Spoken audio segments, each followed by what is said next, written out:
Walang kinikilingan? Walang pinoprotektahan at serbisyong totoo po lamang? O patrol ng Pilipino saan man sa mundo dahil hindi natutulog ang balita?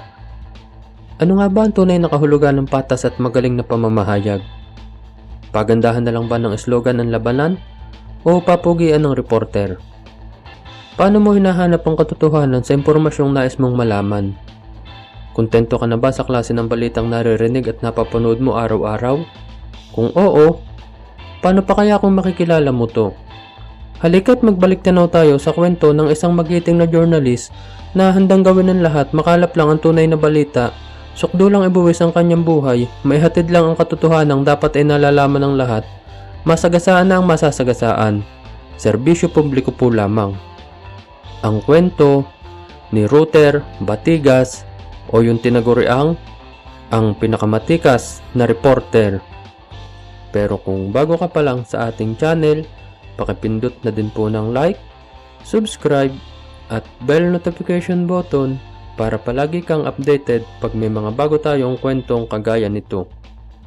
Wala na nga sigurong makahihigit pa sa alamat ng isang Ruther Batigas pagdating sa larangan ng journalismo dito sa bansa. Anong sinabi ng mga nagsisiga-siga ang reporter ngayon na matatapang daw kuno? Si Ruther Batigas ay sinilang noong taong 1938 at siya ay tubong baylan sa bayan ng Pontevedra sa Capiz. Pagpasok ng dekada 60, siya ay nagsimula na sa larangan ng journalismo bilang photographer sa Philippine Herald. At dahil interes niya talaga ang aksyon sa simula pa lang, ito ang naging daan para mabilis siyang makilala bilang photojournalist. Dahil na rin sa kakaibang mga balita na nakukuha niya kung ikukumpara sa mga kasabayan niya sa larangan. Mas pinipili niya talaga ang maging police reporter dahil nandun ang bakbakan at magagandang balita ang nakukuha niya. Na minsan na rin sinabi niya na masarap maging police reporter dahil nagdudulot ng thrill sa kanyang kalamnan kapag nakukuhanan niya ng magandang istorya ang isang maaksyong kaganapan. Nakilala niya si Andrew Go at si Tony Roses at itinatag nila ang diaryong Filipino Star at Daily Star na mabilis sumikat ng mga panahong yun dahil sa mga kakaibang klase ng balita ang nalalathala nila. At isang halimbawa ng inabangan nila kay Batigas ay nang i-cover niya at sinubaybayan ang kaso ng Chop-Chop Lady na si Lucila Lalo noong 1967. Taong 1971 naman, pinasok ang bahay ng isang negosyanteng Pilipino-American sa Maynila nina alias Shotgun at 4 na iba pa. Sila ay mga kriminal na takas sa bilangguan at nilooban ng pamilya Butler. Pinatay nila ang kanilang katulong sa pamamagitan ng pagsaksak at sugatan din ng asawa ni Mr. Charles Butler habang nililimas ng mga kawatan ang laman ng bahay at naabutan sila doon ng mga pulis at na-corner sa loob. Hinostage nila ang 14 na taong gulang na anak ng mag-asawa at nagmantang papatayin nito kapag hindi sila pinatakas at nagkaroon ng negosasyon. At sa huli ay si Ruther Batigas ang nakapigil sa mga kriminal na mapatay ang bata.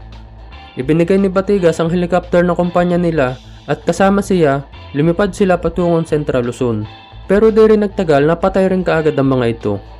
Magaling makipag-usap sa mga kriminal itong si Batigas at napapasok niya ang mga lungga ng mga rebelde, nai-interview ang mga kilabot na gangster, nasusuong ang panganib ng bakbakan, at napupuntahan niya ang mga lugar na ayaw puntahan ng ibang mga media dahil sa panganib, na yun naman ang gustong-gusto ni Batigas.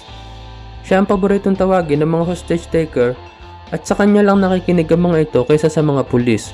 Dahil ayon mismo sa kanya, isa lang naman ang dahilan kaya siya ang pinagkakatiwalaan ng mga kriminal. Ito ay dahil gusto nilang makalabas ng buhay. Ganong kalaki ang respeto at kataas ng pagkilala ng mga kriminal kay Ruther Batigas. At ang isa pa sa pinakamalaking pugante na napasuko niya ay si Leonardo de los Reyes o si alias Waway. Si Waway ay isang kilabot na kriminal at nakapatay ng napakaraming pulis at na mga sandaling siya ay nasukol nang hostage siya ng buong mag-anak at wala siyang pinakinggan hanggang sa dumating nga itong si Batigas. Pinasok niya si Waway at niyakap, sabay-sabing pasabugin ng granada at mamatay na sila na magkasabay. Ngunit nakaramdam si Waway ng pagkalinga mula kay Batigas at dito siya tuluyang sumuko. Pagkamatay ni Waway, si Batigas din ang nag-asikaso sa kanyang bangkay at binigyan ng marangal na libing. Naging takbuhan si Batigas ng mga naghahanap ng hustisya noon dahil putok na ang kanyang pangalan sa lahat at ginagamit niya ang kanyang koneksyon para makatulong sa mga tao. Pagpasok ng dekada 70, kung saan naging magulo ang kasaysayan ng ating bayan, minsan nang na-interview ni Batigas ang Pangulong Marcos at nang tanungin niya ito ng, Mahal na Pangulo, magpapatupad po ba kayo ng curfew? sinagot naman siya ng Pangulo ng ganito, Dahil binanggit mo na yan, idinedeklara ko ngayon sa mga oras na ito na magkakaroon ng curfew sa buong bansa simula alas 6 ng gabi hanggang alas 6 ng umaga. At hindi nga naglaon, tuluyan na rin nagkaroon ng martial law sa bansa. Lahat ng mga sibilyang nagmamayari ng baril ay ipinasurrender sa gobyerno. Marami ang natakot noong mga panahong yun. Ngunit ang paboritong silver na kalibre 45 ni Batigas ay hindi niya isinuko. Kasabay ng batas militar, maraming mga opisyal ang naging abusado sa kanilang mga pwesto. Ito naman ang pinagbibira ni Batigas sa kanyang column. At dumami ang kanyang mga nakalaban na gusto siyang patahimikin.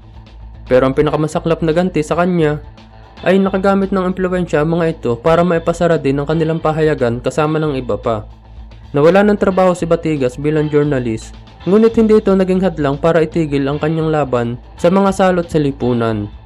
Naging bounty hunter siya at nagtatag ng private security agency. Tinugis niya mga kriminal kapalit ng halaga na kapatong sa ulo ng mga ito. At dito marami siyang nayari at napatay, nahuli, kapalit ng reward ng mga kriminal.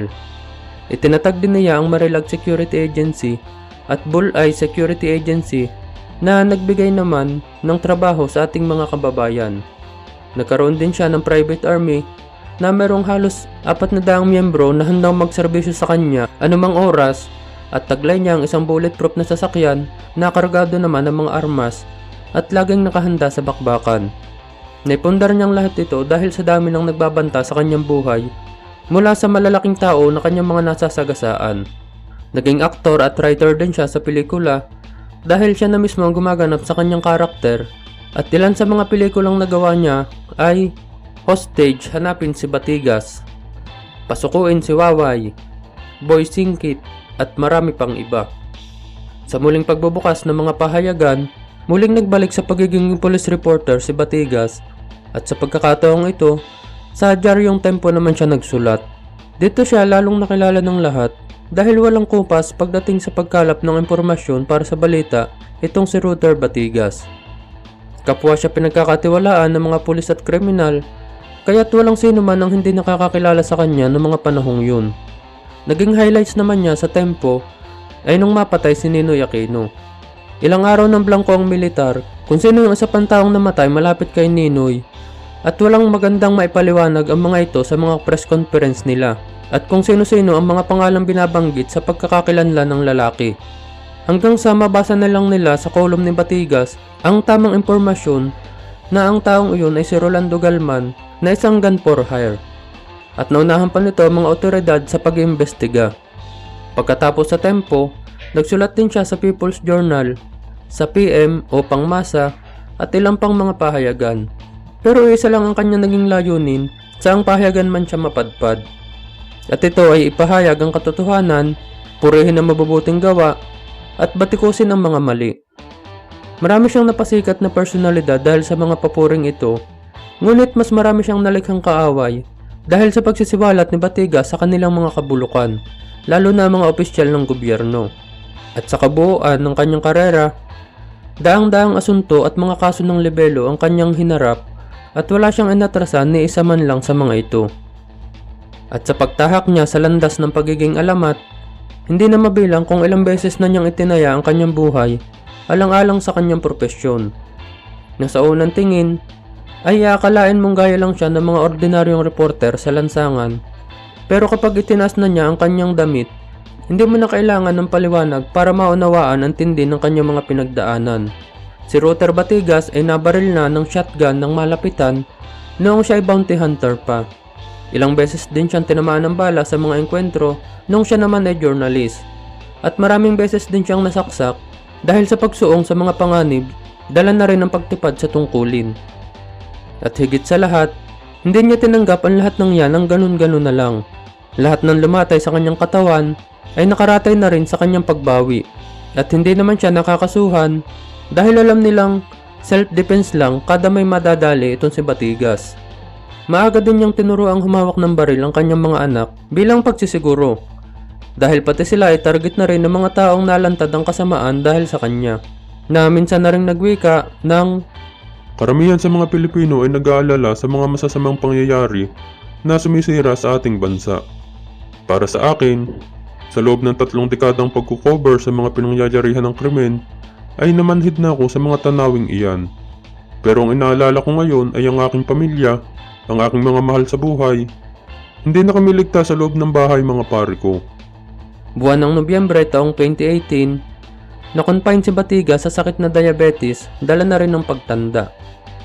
1 buwan lang pagkatapos nito, 5 ng Disyembre sa kaparehong taon ng 2018, tuluyan ng bumigay ang katawan niya at nagkaroon na ng komplikasyon ng kanyang mga sakit. Si Ruter Batigas ay pumanaw sa edad na 80 anyos. Ngunit ang kanyang legasiya ay mananatiling buhay sa puso ng mga taong nakakakilala sa kanya, lalo na ng mga taong naperwisyo niya at nabuking ang mga kalokohan.